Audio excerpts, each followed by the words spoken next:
A Ballad of Refreshment by Robert Fuller Mary. The lady stood at the station bar, 3 currants and a bun, and now she was proud, as the ladies are, and the bun was baked a week ago.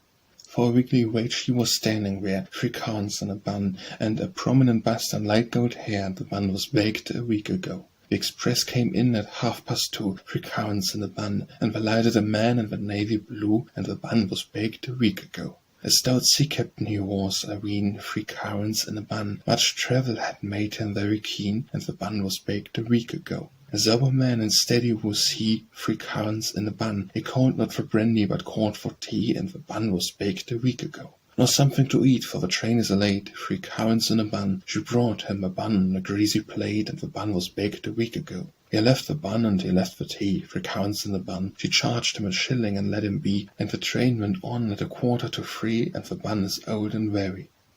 A Ballad of a Town Water by Robert Fuller Mary.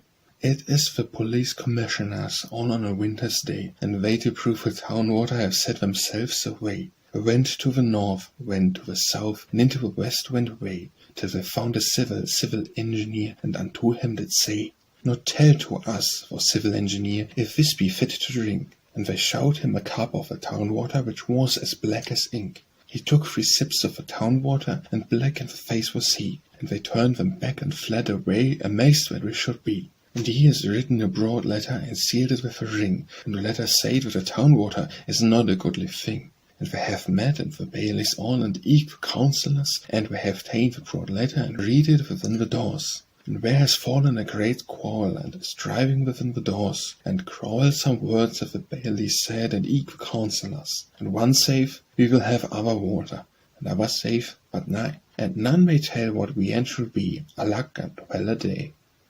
A Birthday Gift by Robert Fuller Mary. No gift I bring but worship and the love which all must be unto lovely sounds and pure, was lights that when all else is dark and dour, stars in the night to lift our eyes above. To lift our eyes and hearts and make us move, less doubtful, though our journey be obscure, less fearful of its ending, being sure that they watch over us wherever we rove. And though my gift itself have little worth, yet worth it gains from her to whom 'tis given, as a weak flower gets colour from the sun, or rather as when angels walk the earth, all things they look on take the look of heaven, for those blessed angels woe are the one. A Christmas Fancy by Robert Fuller Mary. Early on Christmas Day, love as a waker lay, and heard the Christmas bells ring sweet and clearly, my heart stole through the gloom into your silent room, and whispered into your heart, "I love you dearly."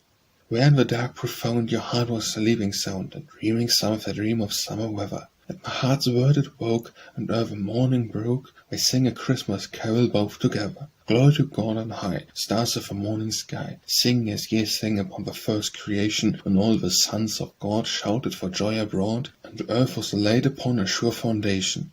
Glory to God again, peace and goodwill to men, and kindly feeling all the wide world over, where friends of joy and mirth meet round the Christmas hearth, or dreams of home the solitary rover.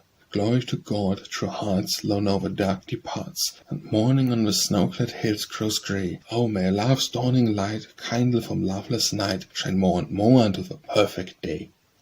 A Coincidence by Robert Fuller Mary. Every critic in the town runs the minor poet down. Every critic, don't you know it, is himself a minor poet. A Criticism of Critics, Robert Fuller Mary.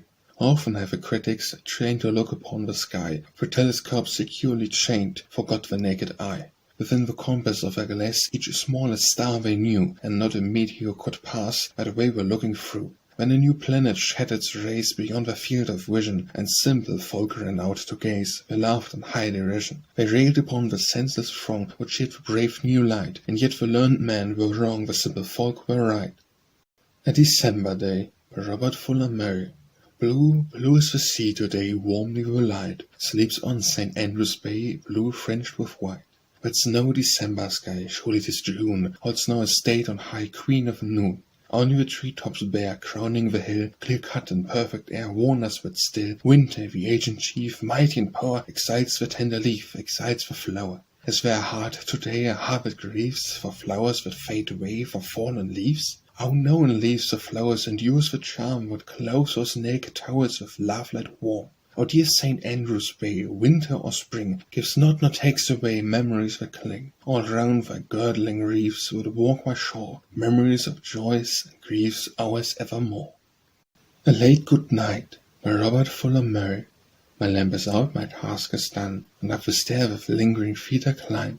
The staircase clock strikes 1. Good night, my love, good night, my sweet. My solitary room I gain, a single star makes incomplete the blackness of the window pane. Good night, my love, good night, my sweet. Dim and more dim its sparkles grows, and on my head the pillows meet. My lids are fain themselves to close. Good night, my love, good night, my sweet. My lips no other words can say, but still will murmur and repeat to you who slumber far away. Good night, my love, good night, my sweet. A Lover's Confession, by Robert Fuller Murray. When people tell me they have loved once in youth, I wonder, are they always moved to speak the truth? Not that they wilfully deceive, they fondly cherish a constancy which they would grieve to think might perish.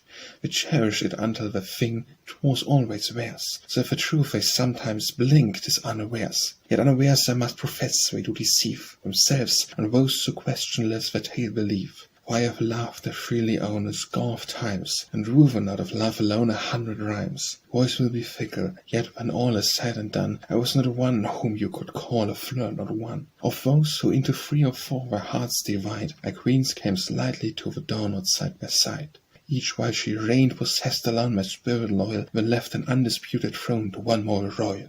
To one more fair in form and face, sweeter and strong, who filled the throne with truer grace and filled it longer. So love by love they came and passed, these loves of mine, and each one brighter than the last, the lights did shine. Until, but am I not to free, most courteous stranger, secrets which belong to me? There is a danger, until I say the perfect love, the last, the best, like flame descending from above, kindled my breast like ardent flame with quenchless glow. I knew not love until it came, but now I know. You smile, the 20 loves before were each in turn. You say the final flame that o'er my soul should burn. Smile on, my friend, I will not say you have no reason. But if the love I feel should they depart, 'tis treason. If this depart not once again, will I on paper declare the love should waste in vain, like some poor taper. No, no, this flame I cannot doubt, despite your laughter, will burn till death shall put it out, and maybe after. A Street Corner, by Robert Fuller Murray. Here where the thoroughfares meet at an angle of 90 degrees, this angle is right. You may hear the laughters that jest and wrangle through the sunlit day and the lamplit night. For day be dreary and night be wet, you will find the cheeseless concourse met. The laugh resounds and the 5 tongues jangle, and now and again the 5 fists fight. Often hear the voice of a crier heralds a sale in the city hall, and slowly but surely drawing nigher is heard the baker's bugle call. The baker halts with the 2 ways meat, and the blast, though loud, is far from sweet, but with breath of bellows and heart of fire he blows till the echoes leap from the wall. And on Saturday night, just after 11, when the taverns have closed a moment ago, the vocal efforts of 6 or 7 make a corner a place of woe. For the time is fitful, the notes are queer, and it sounds to him who dwelleth near, like a wailing for cats in a feeling heaven, for orphan cats who are left below. Therefore, O vision, son of morning, fresh as a daisy dipped in the dew, hearken to me and receive my warning. Though rents be heavy and bunks be few, and most of them troubled with rat or mouse, never take rooms in a corner house, or sackcloth and ashes and sad scorning shall be for a portion unto you. A Summer Morning, by Robert Fuller Murray. Never was sun so bright before, nor matin of the lark so sweet, nor grass so green beneath my feet, nor with such dewdrops jewelled o'er. I stand with thee outside the door, the air not yet is close with feet, and far across the yellowing weed the waves are breaking on the shore. A lovely day, yet many such, each like to each this month hath passed, and none did so supremely shine. One thing they lacked, the perfect touch of we, and war had come at last, and half as loveliness as wine. After Many Days, by Robert Fuller Murray. The mist hangs round the college tower, the ghostly street is silent at this midnight hour, save for my feet. With none to see, with none to hear, downward I go, to where beside a rugged pier the sea sings low. It sings a tune the laughed at known in days gone by, and often here, and not alone, I watched the sky. It was a barren time at best, its fruits were few, but fruits and flowers had keener zest and fresher hue. Life has not since been wholly vain, and now a beer of wisdom plucked from joy and pain some slender share. But howsoever rich the store, I'd lay it down, to feel upon my back once more the old red gown. After Waterloo, by Robert Fuller Murray. On the field of Waterloo we made Napoleon rue, that ever out of Elba he decided for to come, for we finished him that day, and he had to run away, and yield himself to Maitland and Billy Ruffiton. 'Twas a stubborn fight, no doubt, and the fortune wheeled the boat, and the brave Mosses kept coming most uncomfortable near, and says Wellington the hero, as his hopes went down to zero. I wish to God that Blücher or the night was only here. But Blücher came at length, and broke Napoleon's strength, and the flower of his army, that's the old Imperial Guard. They made the final sally, but they found they could not rally, and at last they broke and fled after fighting bitter hard. No Napoleon he had fought, and the British ship he sought, and gave himself uncalled for, in a manner, you might say, he'd be treated like a king with the best of everything, and maybe have a palace for to live in every day. He was treated very well, as became a noble swell, but we couldn't leave him loose, not in Europe anywhere, for we knew he would be making some gigantic undertaking, while the trustful British lion was reposing in his lair. We tried him once before near the European shore, having planted him in Elba, where he promised to remain, but when he saw his chance, why, he bolted off to France, and he made a lot of trouble, but it wouldn't do again. Says the prince to him, you know the way you'll have to go, to pleasant little isle off the coast of Africa, where they tell me that the view of the ocean deep and blue is remarkable extensive, and it's where you'll have to stay. So Napoleon whipped his eye, and he wished the prince good-bye, and being Stony Brook, made the best of it he could, and they kept him snugly pensioned, where his Royal Highness mentioned, and Napoleon Bonaparte is provided for good.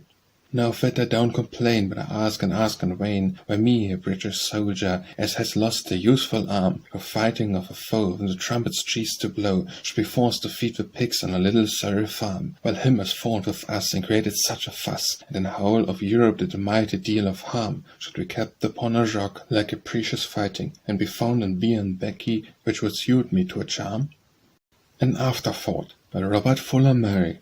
You found my life a poor lame bird that had no heart to sing. You would not speak the magic word to give it voice and wing. Yet sometimes, dreaming of that hour, I think if you had known how much my life was in your power, it might have sung and flown. An Interview, by Robert Fuller Murray. I met him down upon the pier. His eyes were wild and sad, and something in them made me fear that he was going mad. So being of a prudent sort, I stood some distance off, before speaking gave a short conciliatory call. I then observed, what makes you look so singularly glum? No notice of my words he took. I said, pray, are you dumb? Oh no, he said, I do not think my power of speech is lost. But when one's hopes are black as ink, why, talking is a frost. You see, I'm in for Marv, again and certain to be plawed. Please tell me where I could obtain an inexpensive shroud. I told him where such things are had, well made and not too dear, and feeling really very sad, I left them on the pier. An Invitation, by Robert Fuller Murray. Dear Richie, I am waiting for the signal word to fly, and tell me that the wizard which has suffered such belating is to be a thing of no, nor more of bye-bye. Dear Richie, I am waiting. The sea is at its bluest, and the spring is new creating. The woods and dens we know of, and the fields rejoicing lie, and the air is soft of summer, and the hedge-birds all are mating. The links are full of larks' nests, and the larks possess the sky, like a choir of happy spirits melodiously debating. All is ready for your coming, dear Richie, yes, and I, dear Richie, I am waiting. Art's Discipline, by Robert Fuller Murray. Long since I came into the school of art, a child in works, but not a child in heart. Slowly I learn, by instruction mild, to be in works a man and heart a child. Below her window, by Robert Fuller Murray. When she sleeps, no moonlight shines, no pale gleam unbidden creeps. Darkest shade the place enshrines where she sleeps. Like a diamond in the deeps of a rich unopened mines, where a lovely rest she keeps. Though the jealous dark confines all the beauty, love's heart leaps, his unerring thought divines where she sleeps. Dawn Song, by Robert Fuller Murray. I hear a twittering of birds, another burst in song, how sweet, although it once were words. It shall not want them long, for I will set some to the note of bubbles from the thrush's throat. O jeweled night that reigns on high, where is thy crescent moon? Thy stars have faded from the sky, the sun is coming soon. The summer night is passed away, sing welcome to the summer day. Death at the Window, by Robert Fuller Murray. This morning while we sat and talked of spring and apple bloom, Lord Death stood in the garden walk and peered into the room. Your back was turned, you did not see the shadow that he made. He bent his head and looked at me. It made my soul afraid. The words I had begun to speak fell broken in the air. You saw the pallor of my cheek, and turned, but none was there. It came as sudden as a thought, and so departed too. What made him leave his task unwrought? It was the sight of you. For death but seldom turns aside from those he means to take. We would not yet our hearts divide for love and time's sake. Footsteps in the street, by Robert Fuller Murray. Or will the footsteps never be done? The insolent feet thronging the street, forsaking now of the only one out of all the throng, whose footfall I knew and could tell it so true, that I leaped to see as she passed along with a beautiful face, which she knew full well, though it did not tell that I was there in the window space. Now my sense is never so clear, it cheats my heart, making me start 1,000 times when she is not near. When she is not near, but so far away, I could not come to the place of her home, for I travelled and sought for a month and a day. Do you wonder when, if I wish was street, a ground with grass and a foot might pass, till she treats it again with her sacred feet? For Scotland, by Robert Fuller Murray. Beyond the chariots and the Tweed, beyond the Firth of Forth, my memory returns its speed to Scotland and the North. Oh, still I keep and ever shall a warm place in my heart for Scotland, Scotland, Scotland, a warm place in my heart for Scotland. How cool of St. Andrew's Bay, the winds are wont to blow, where either rest or gently play, and where in dreams I go, and where I wander young again, with limbs that do not tire, along the coast to Cadock's Den, with windbloom all afire. I climb the Spindle Rock, and lie to take my doubtful ease between the ocean and the sky, derided by the breeze. My coloured mushrooms thicker grow, like flowers of brittle stalk, to haunted Maker's Muir I go, by Lady Catherine's Walk. And dreams the year I linger through in that familiar town, when all the youth I ever knew burned up and flickered down. There's not a rock that fronts the sea, there's not an inland groove, but has a tale to tell to me of friendship or of love. And so I keep and ever shall the best place in my heart for Scotland, Scotland, Scotland, the best place in my heart for Scotland. Golden Dream, by Robert Fuller Murray. Golden dream of summer morn by a well-remembered stream, and the land where I was born, golden dream. Ripples by the glancing beam, lightly kissed in playful scorn, meadows moist with sunlit steam. When I left my eyelids worn, like a fair mirage you seem, in a winter dawn forlorn, golden dream. Imitated from Wordsworth, by Robert Fuller Murray. He brought a team full Inversnade to play our first 15, a man whom none of us had played and very few had seen. A weighted not less than 18 stone, and to a practised eye he seemed a little fit to run, and he was fit to fly. He looked so clumsy and so slow, and made so little fuss, but he got in behind, and oh, the difference to us. In Time of Doubt, by Robert Fuller Murray. In the shadow of thy wings, O Lord of hosts, whom I extol, I will put my trust forever. So the knightly David sings, Thou shalt help me, thou shalt save me only, thou shalt keep me holy in the shadow of thy wings. In our ears this voice triumphant, like a blowing trumpet, rings, but our hearts have heard another, as the funeral bells that toll. God of David, where to find thee? Now reply the question brings.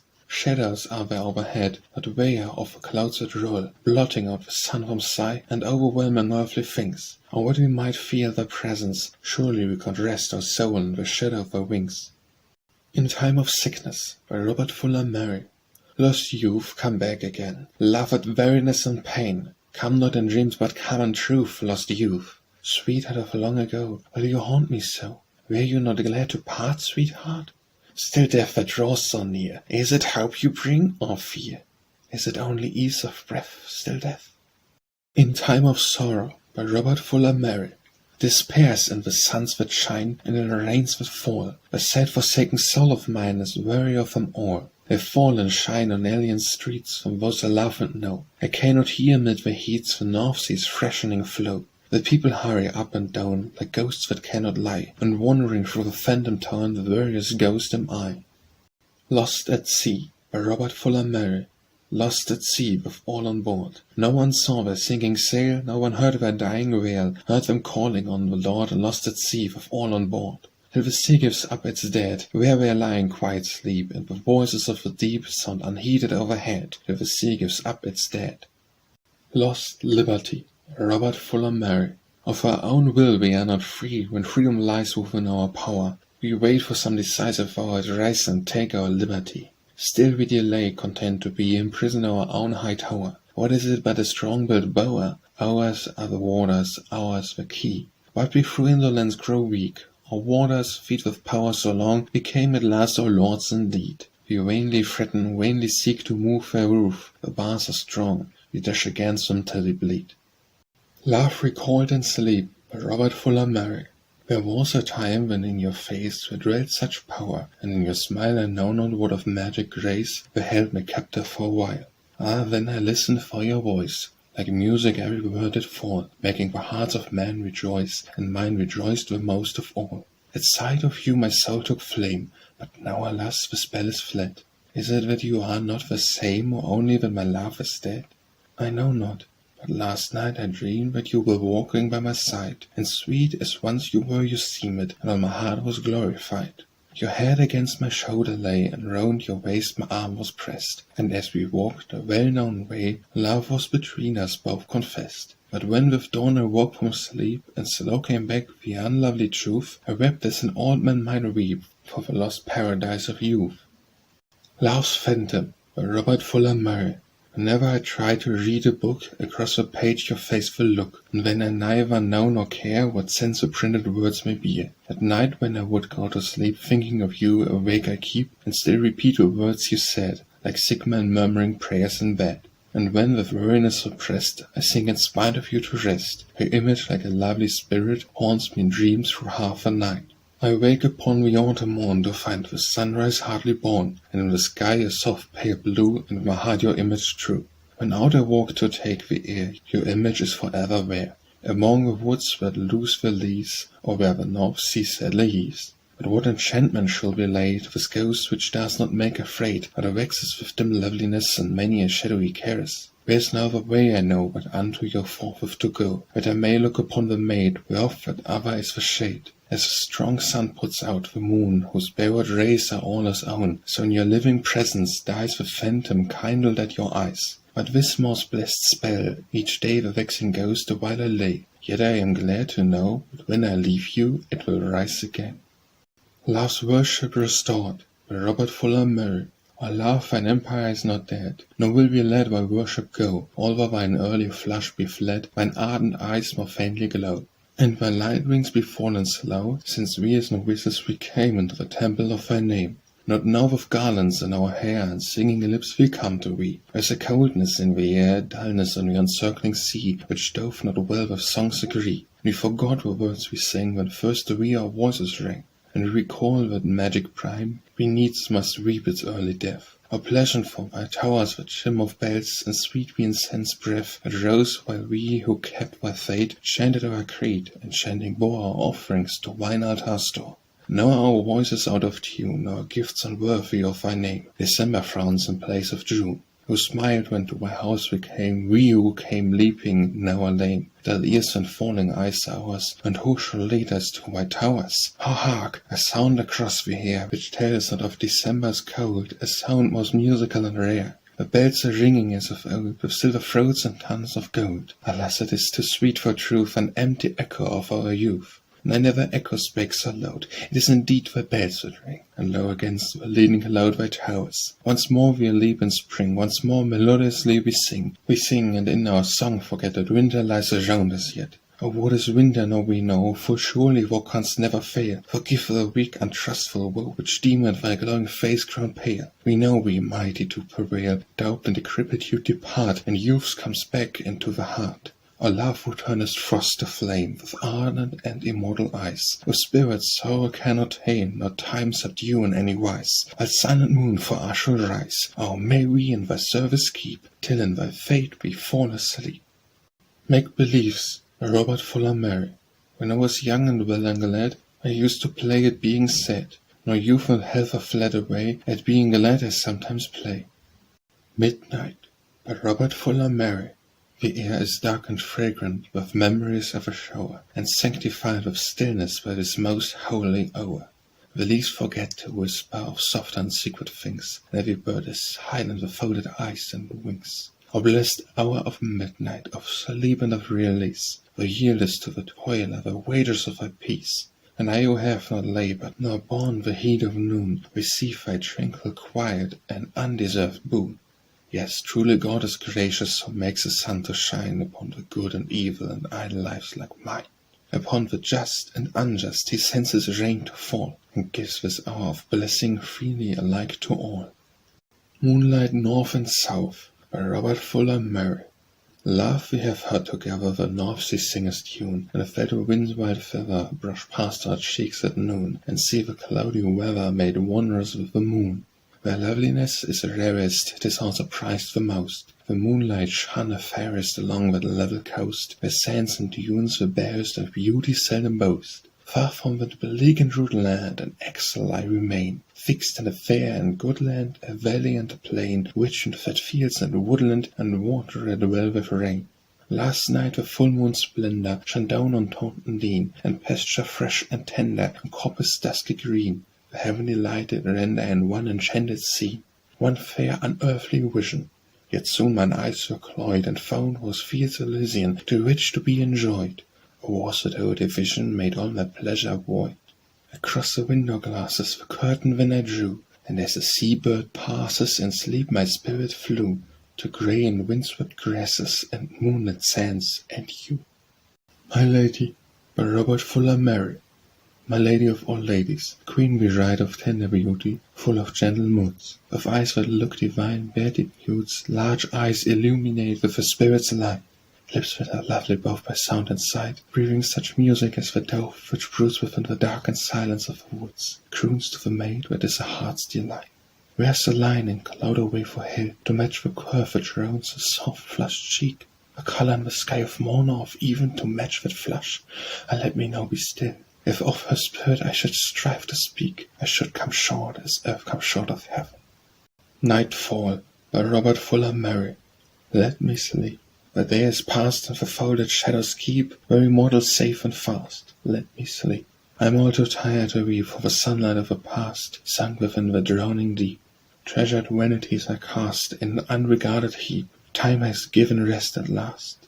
Let me sleep. On a crushed head, by Robert Fuller Murray. Brown was my friend, and faithful but so fit. He came to see me in the twilight dim. I rose politely and invited him to take a seat, or heavenly he said. He sat upon the sofa where my head and my wanton sapphire rested on its rim. Its build, unlike my friend's, was rather slim, and when he rose he saw it crushed and flat. O head, where the raised the apple of my eye, thy brim is bent, 6 tracks are in thy crown, and I shall never worry any more. Upon a shelf thy loved remains shall lie, and with the years the dust will settle down on thee, the neatest hat I ever wore. One tear, by Robert Fuller Murray. Last night when at parting, while we did stand, suddenly starting there fell on my hand something that burned it, something that shone, and the moon as I turned it, and when it was gone. One bright straight jewel, what made it stray? Was I cold or cruel at the close of day? Oh, do not cry less. What is crying worth? Is none less like my less in the whole wide earth. Partnership in fame, by Robert Fuller Murray. Love and the present is become the past, and dust has covered all that now is new. The many a fame has faded out of view, and many a later fame is fading fast. And then these songs of mine might hope to last, which sing most sweetly when they sing of you. For queen and empress wore oblivion's hue, your loveliness would not be overcast. Now, while the present stays with you and me, and love's co-partnery our hearts combine, love's loss and gain in equal shares to take. Partners in fame or memories when would be, your name remembered for my songs, and mine still unforgotten for your sweetness' sake. Patriotism, by Robert Fuller Murray. There was a time when it was counted high to be a patriot, whether by the zeal of peaceful labor for a country's weal, or by the courage in a cause to die. For king and country was the railing cry, that turned men's hearts to fire, their nerves to steel. Not for unheeding ears did it appeal, a pulpit formula, a platform lie. Only a fool will vainly desire that war should come, outpouring blood and fire, and bringing grief and hunger in a train. And yet if there be found no other way, God sent us war, and with it send the day when love of country shall be real again. Pleasant Prophecies, by Robert Fuller Murray. A day of gladness yet will dawn, or when I cannot say. Perhaps it may be Thursday week, perhaps some other day. When man, freed from the bond of clothes, and needing no more food, shall never pull his neighbour's nose, but be extremely good. When love and nobleness shall live next door to truth and right, while reverence shall render room upon the second flight, and wishes shall be horses when, and beggars shall be kings, and all the people shall admire this pleasant state of things. But if it seems a mystery, and you are inclined to doubt it, just ask your local poet, he will tell you all about it. Poets, by Robert Fuller Murray. Children of earth are we, lovers of land and sea, of hill, of brook, of tree, of all things fair, of all things dark or bright, born of the day and night, red rose and lily white and dusky hair. Yet not alone from earth do we derive our birth. What were our singing worth wherewith the whole? Somewhere from heaven afar hath dropped the fiery star, which makes us what we are, which is our soul. Sleep flies me, by Robert Fuller Murray.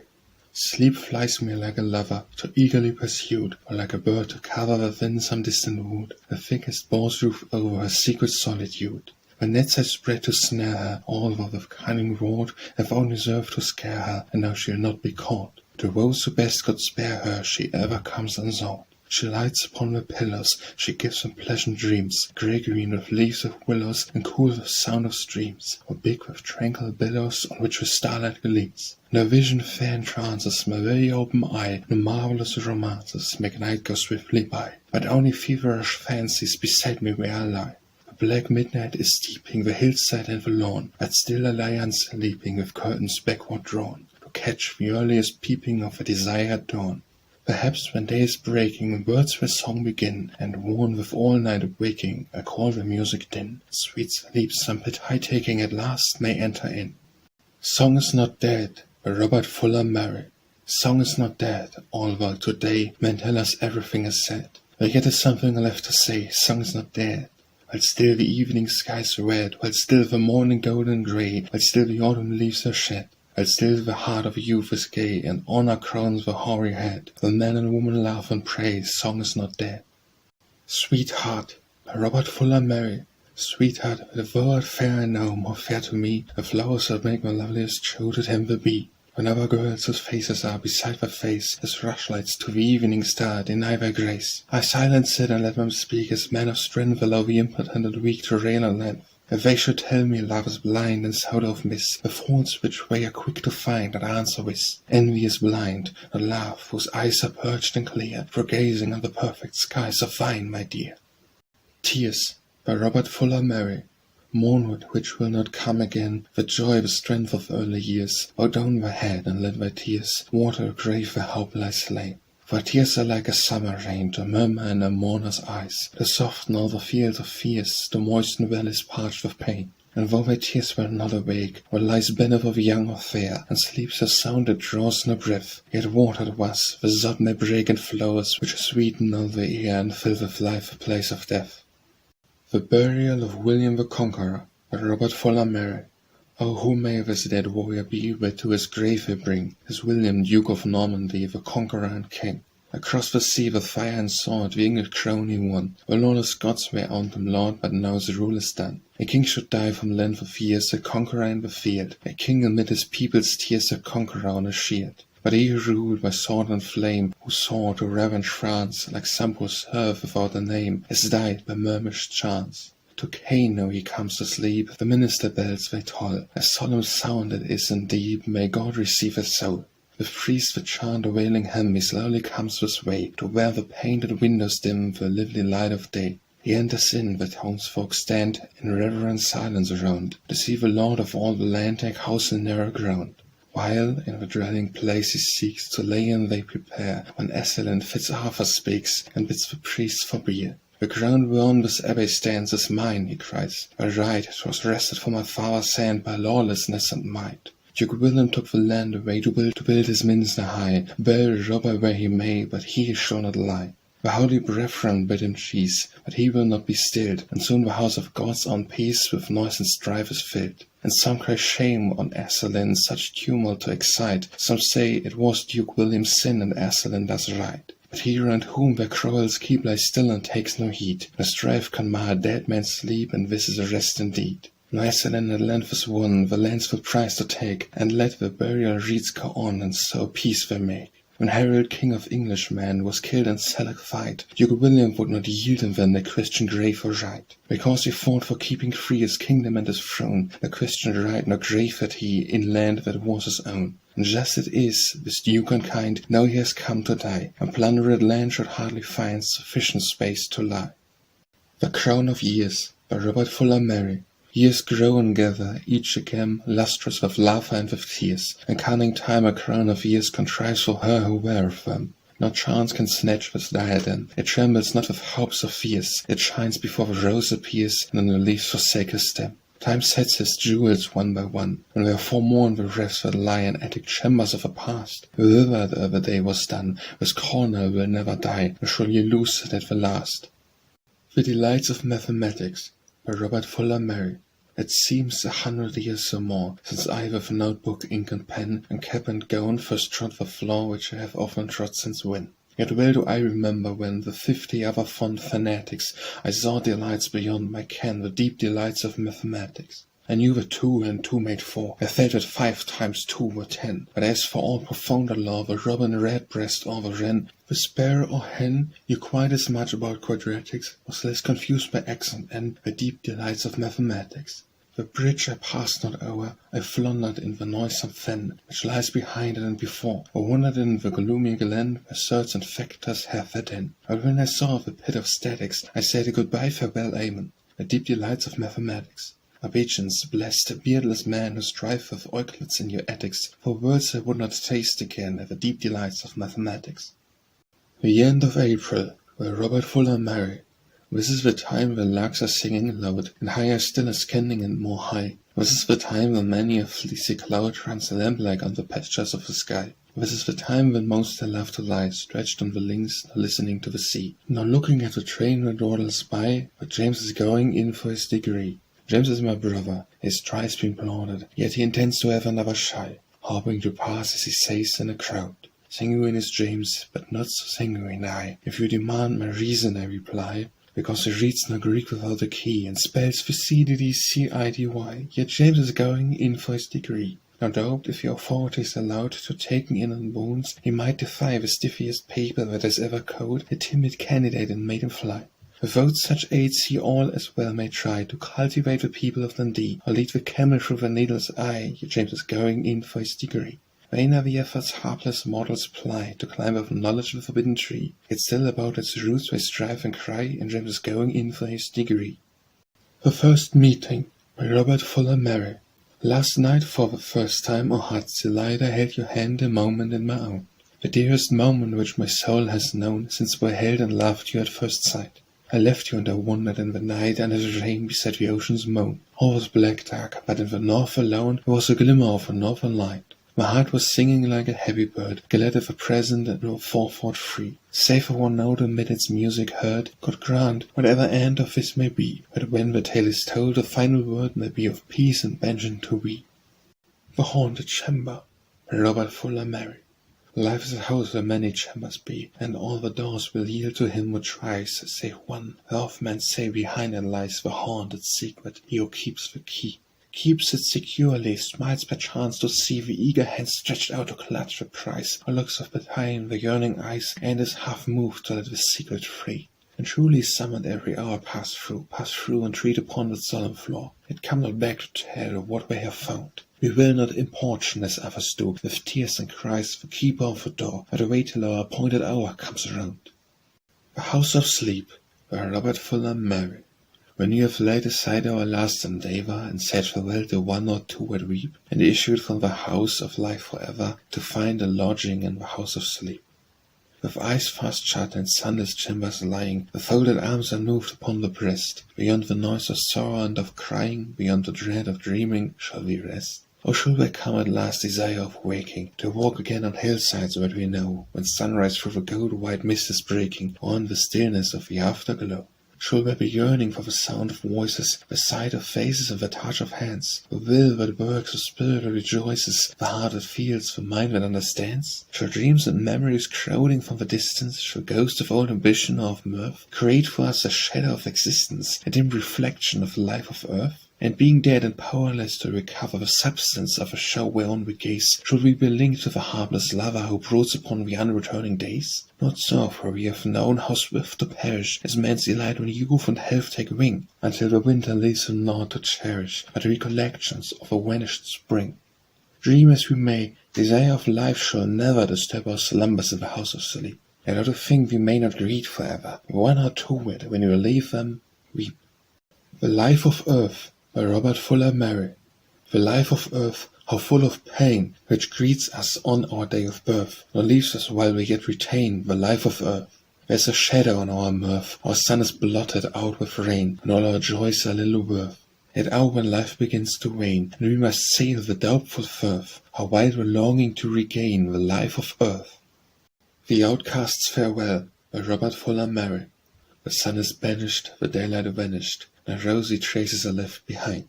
Here in the meadow I watch the shadow of forms and faces upon your blind. Through swift transitions in new positions my eyes still follow one shape most fair. My heart delaying, a while is playing with pleasures hollow, with mock despair. I feel so lonely, I long once only to pass an hour with you, O sweet. To touch your fingers, where fragrance lingers from some rare flower, and kiss your feet. But not this even to me is given, of all sad mortals most sad am I. Never to meet you, never to greet you, nor pass your portals before I die. All men scorn me, not one will mourn me, and from the city I pass away. Will you tomorrow recall with sorrow him who with pity you saw today? Outcast and lonely, one thing only, beyond misgiving I hold for true, that had you known me, you would have shown me a life worth living, a life for you. Yes, 5 years longer my manhood's hunger had you come filling with plenty sweet. My life so nourished, had grown and flourished, had God been willing where we should meet. O vain to fashion from dreams and passion to a rich existence which might have been. Can God's own power recall the hour, or bridge the distance that lies between? Before the morning, from pain and scorning, I sail death's river to sleep or hell. To you is given the life of heaven. Farewell forever, farewell, farewell.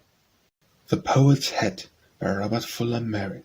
The rain had fallen, the poet arose. He passed through the doorway into the street. A strong wind lifted his hat from his head, and he uttered some words that were far from sweet. And when he started to follow the chase, and put on a spur that was wild and fleet, and made the people pause on the crowd, and lay odds as to which would beat.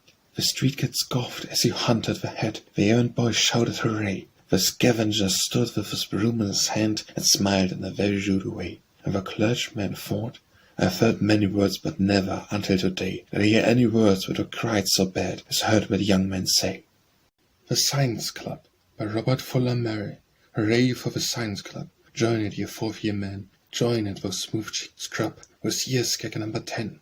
Join it, the wine's most grave. Science, as all men know, is a friend the church may save, but may damage her as a foe. And in any case it is well, if attacking the assiduous doped, or devoting age to age, to know what you're talking about. Hooray for the long-nevered word, hooray for the rudiate phrase, that endured then shall be heard, that shall echo on Kinkle Brace. Hooray for the spoils of the links, the golf ball as well as the daisy. Hooray for explosions and stings to set half the landladies crazy. Hooray for the fragrance of boulders, surpassing in size and in weight, to be carried home on the shoulders and laid on the table in state. Hooray for the flying machine, long buried from sight in a cupboard, with bones that would never have been desired of old Mother Hubbard. Hooray for the hazardous boat, for the crabs of all kinds to be caught, for the eggs on the surface that float, and the lumps like curiously wrought. Hooray for the filling of tanks, and the shanty down by the shore, the Royal Society's fangs, the fellowships flying galore. Hooray for discourses on worms, when one listens and comes away with a stock of bewildering terms, and nothing whatever to pay. Hooray for getting about of a Saturday afternoon, and the light research setting down coming home in the light of a moon. Hooray for Gumbridge and the mill, where one learns how paper is made. Hooray for the samples that fill one's drawer with the finest cream laid. Hooray for the brewery wizard and beer in liberal doses. In the course of science, what is it but inspecting a technical process? Hooray for a trip to Dundee to study the spinning of jute. Hooray for a restaurant and the sigh of a Taybridge to boot. Hooray after every excursion, to feel one's improving one's mind with the smallest amount of exertion, and that of the pleasantest kind. The True Liberal, by Robert Fuller Mary. The truest liberal is he who sees the man in each degree, merit in a churl can prize, and baseness in an earl despise, yet censures baseness in a churl and dares find merit in an earl. The Voice That Sings, by Robert Fuller Mary. A voice that sings across the night of long-forgotten days and things, is where an ear to hear aright, a voice that sings. It is as when a curfew rings melodious in the dying light, a sound that flies on pulsing wings, and faded eyes that once were bright brim over as the life it brings the echo of the dead delight, the voice that sings. The Wasted Day, by Robert Fuller Mary. Another day let slip, its hours have run, its golden hours with prodigal access all run to waste. A day of life, alas, of many wasted days, alas, but one. From my west window streams the setting sun. I kneel within my chamber, and confess my sin and sorrow, filled with vain distress, in place of honest joy for work well done. At noon I passed some labourers in a field. The sweat ran down upon each sunburnt face, which shone like copper in the ardent glow, and one looked up with envy unconcealed, beholding my cool cheeks and listless pace. Yet he was happier, though he did not know. The waste is singing at midnight, by Robert Fuller Mary. Loud he sang the song to passion, for his personal diversion, sang the chorus UPD, sang about the Ballad Brie. In that hour when all is quiet, sang he songs of noise and riot, in a voice so loud and queer that I wakened up to hear. Songs that distantly resembled the woes one hears from men assembled in the old Cross Keys Hotel, only sung not half so well. At the time of his ecstatic, a murder was most erratic, and he only hit the key once in every melody. If he what pricks what isn't his'n, when he's caught to send to prison, your murder's sleep might well adorn a solitary cell. But if no obliging peeler will arrest this midnight squealer, my own peculiar arm of might must undertake the job tonight. 30 years after, by Robert Fuller Mary. If you were now a pigeon, and I a first-year man, we grinned and grubbed together in every kind of weather, when winter snows were reckoned, or when the spring began. If you were now a pigeon, and I a first-year man. If you were what you once were, and I the same man still, you'd be the gainer by it, for you can't deny it, a most uncommon dance were. My profit would be nil, if you were what you once were, and I the same man still. If you were last in Latin, I were first in Greek, I'd write your Latin proses, while you indulged in dazzes, or carve the bench you sat in, so innocent and meek. If you were last in Latin, I were first in Greek. If I had got a prize, Jim, and your serif was bad, and you were filled with sorrow and brooding on the morrow, I gently sympathized, Jim, and bid you not be sad. If I had got a prize, Jim, and your sheriff was bad. If it were true and moral, and you were spun in math, I'd break it to your parent when you confessed you daren't answer a word a crowl, and smoothed away his wrath. If I were true and moral, and you were spun in math, my prospect rather shone, Jim, and yours are rather dark, and those who knew us both and would often take their oath when, but you would not get on, Jim, while I should make my mark. My prospect rather shone, Jim, and yours were rather dark. Yet somehow you've made money, and I am still obscure. Your face is round and red, Jim, while I look underfed. Jim, the thing's extremely funny and beats me, I am sure, yet somehow you've made money and I am still obscure. Thou art queen, by Robert Fuller Mary. Thou art queen to every eye, where the fairest maidens convene, envy self cannot deny, thou art queen. In thy step thy right is seen, in thy beauty pure and high, in thy grace of air and mine. Thine unworthy wassail I, lay my hands between, kneeling at thy feet I cry, thou art queen. To the reader of University Notes, by Robert Fuller Mary. I guess we know what you're saying, as your eye glances over these notes. What are these that are braying, the flat and unmusical throats? Writes such unspeakable patter, is it lunatics, idiots, or who? And you think there's something the matter? Well, we think so too. We have sat full of sickness and sorrow as the hours dragged heavenly on, till the midnight has merged into mirror and the darkness is going or gone. We editors give us the credit of meaning to do what we could, but since there's nothing to edit, it isn't much good. Once we shared the delightful delusion that the edit was race and rare, but we suffered a sad disillusion and we found that our casts were air. We had decked them with carvings and gildings, we had filled them with love and fun, but all of a sudden the buildings came down with a run. A trace was bare left of the carving, and the gilding had vanished from sight. But the column for matter was starving, and we had not to edit but write. So we sat to and wrote. Can you wonder if the writing was feeble or dead? We had started as editors thunder, we were authors instead. We'd mistaken our calling, election, vocation, department and use. We had thought that our task was selection, we thought what we had to produce. So we sigh for release from our labors, we pray for a happy dispatch. We will take our last leave of our neighbors and then in colony hatch. We are singing this dolorous ditty and we part at the foot of the stairs. We cannot but think it's a pity, but what matter? As nobody cares. Our candle burns low in its socket, there's nothing left but a wick, and these notes would wind up like a rocket, came down like the stick. Undesired Revenge, by Robert Fuller Mary. Sorrow and sin have worked their will for years upon your sovereign face, and yet it keeps a faded trace of its unequalled beauty still, as a ruined sanctuaries hold a crumbled trace of perfect mood in shrines which saints no longer fill. I knew you in your splendid morn, a home imperiously sweet. I bowed and worshipped at your feet, and you received my love of scorn. Now I scorn you. It is a chance when I consider it how strange that you, not I, should be forlorn. Do you suppose I have no pain to see you play the soiled part, the faded face and broken heart and life lived utterly in vain? Oh, would to God that you once more might scorn me as you did of yore, and I might worship you again. Vanity of Vanities by Robert Fuller Mary. Be ye happy if ye may in the years that pass away. Ye shall pass and be forgot, and your place shall know you not. Other generations rise with the same hope in their eyes that is yours, is kindled now, and the same light on their brow. They shall see the selfsame sun that your eyes now gaze upon. They shall breathe the same sweet air, and shall reck not who ye were. Yet they too shall fade at last in the twilight of the past, wherein you alike shall be lost from the world's memory. When while yet ye breathe and live, drink the cup that life can give. Be ye happy if ye may in the years that pass away, and the golden bowl be broken, ere ye pass and leave no token, ere the silver cord be loosed, ere ye turn again to dust. And shall this be all ye cry, but to eat and drink and die? If no more than this there be vanity of vanity. Ye all things are vanity, and what else but vain are ye? Ye who boast yourselves the kings over all created things, kings, whence came your right to reign? Ye shall be dethroned again. Yet for this your one brief hour wield your mockery of power. The hopes of fate that treats you down, the while your tinsel crown. Be ye happy if ye may, in the years that pass away. Welcome home, Robert Fuller Mary. The fire burns bright, and the hearth is clean swept, as she likes it kept, and the lamp is alight. She is coming tonight. Whence east of late. When she comes she'll be cold, so the big chairs roll close up to the grate, and they listen and wait.